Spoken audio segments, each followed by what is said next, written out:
Little Snow White. Once upon a time in the middle of winter, when the flakes of snow were falling like feathers from the sky, a queen sat at a window sewing, and the frame of the window was made of black ebony.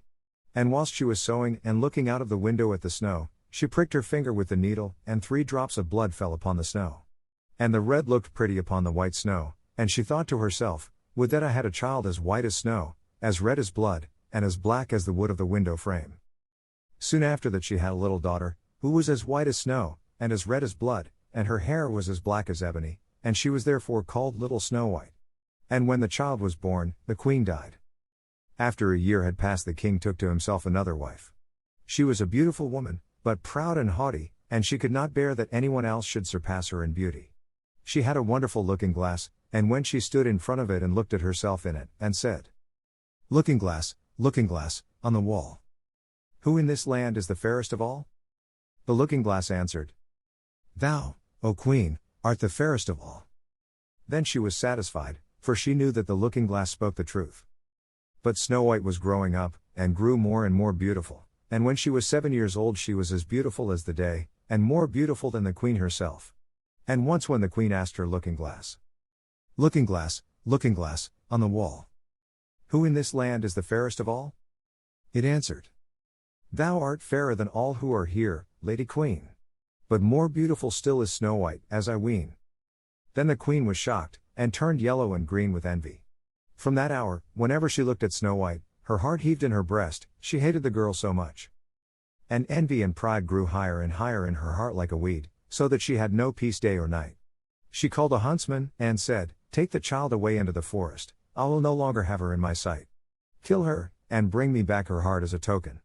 The huntsman obeyed, and took her away, but when he had drawn his knife, and was about to pierce Snow White's innocent heart, she began to weep, and said, ah, dear huntsman, leave me my life. I will run away into the wild forest, and never come home again. And as she was so beautiful, the huntsman had pity on her and said, run away, then, you poor child. The wild beasts will soon have devoured you, thought he, and yet it seemed as if a stone had been rolled from his heart, since it was no longer needful for him to kill her. And as a young boar just then came running by, he stabbed it, and cut out its heart and took it to the queen as proof that the child was dead.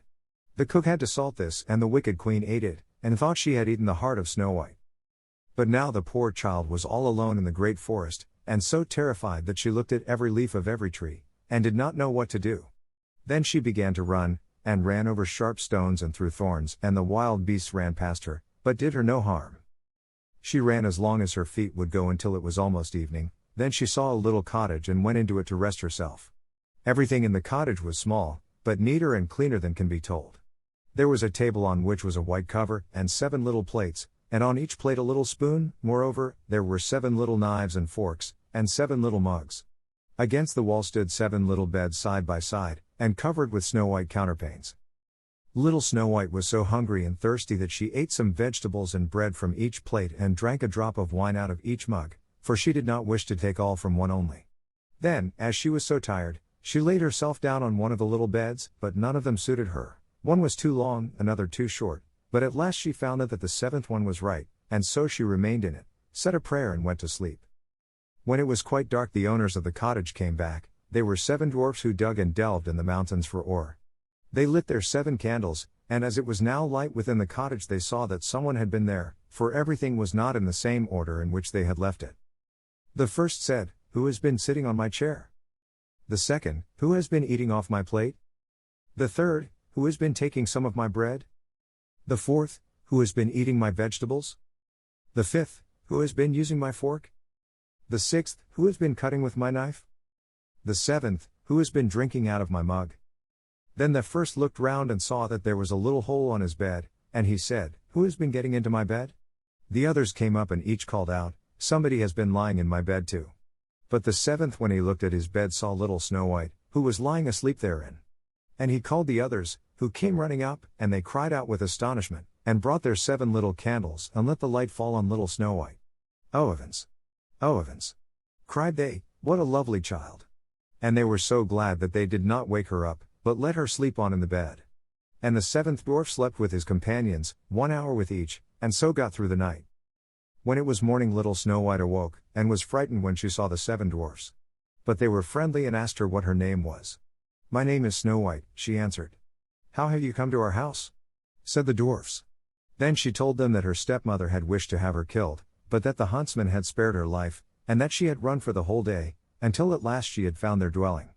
The dwarfs said, If you will take care of our house, cook, make the beds, wash, sew, and knit, and if you will keep everything neat and clean, you can stay with us and you shall want for nothing. Yes, said Snow White, with all my heart, and she stayed with them.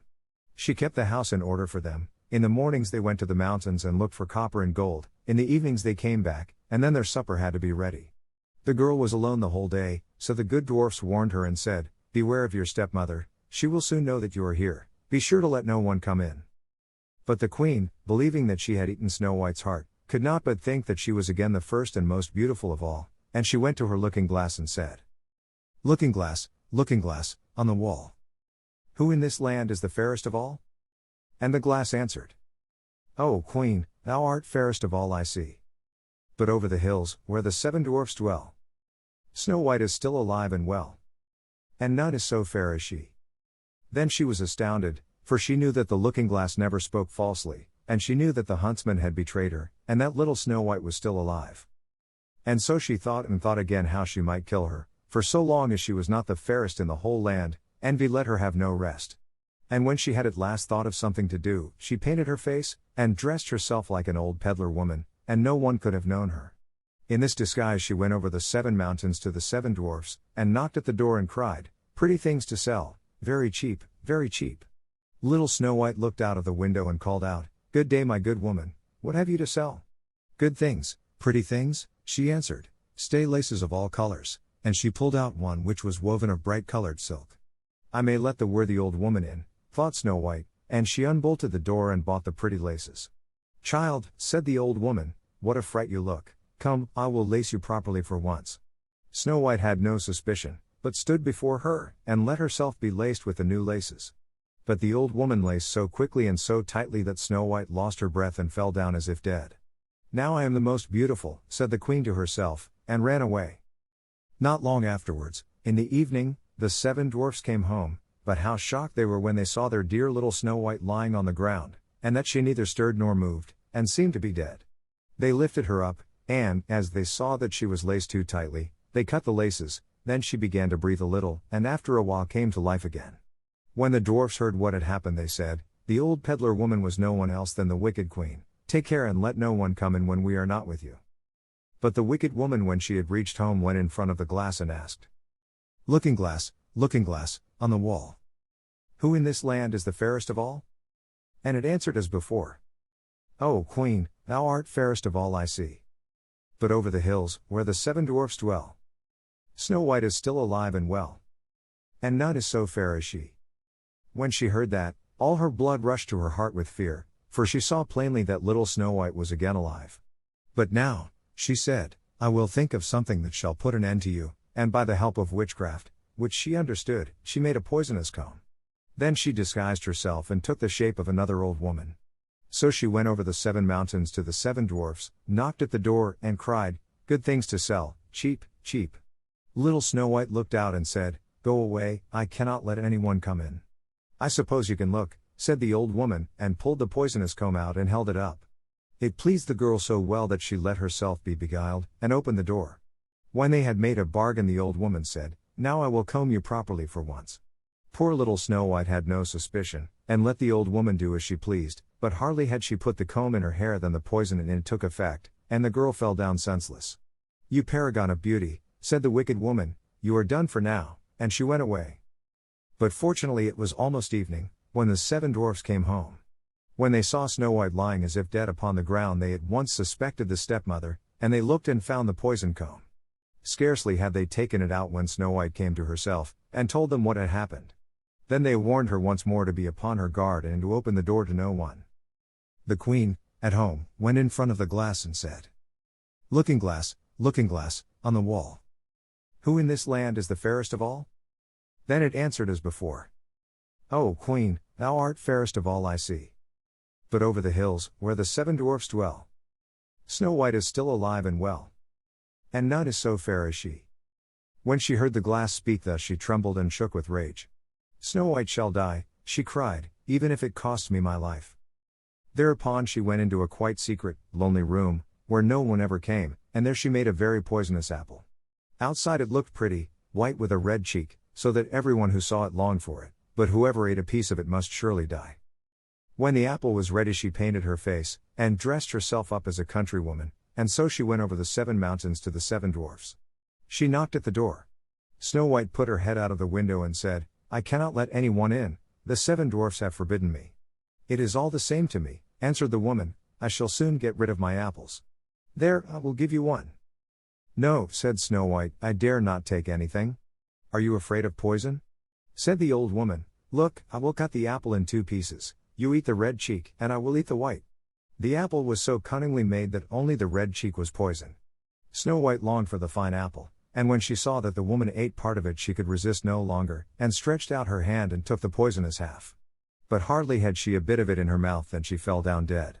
Then the queen looked at her with a dreadful look, and laughed aloud and said, "White as snow, red as blood, black as ebony wood. This time the dwarfs cannot wake you up again."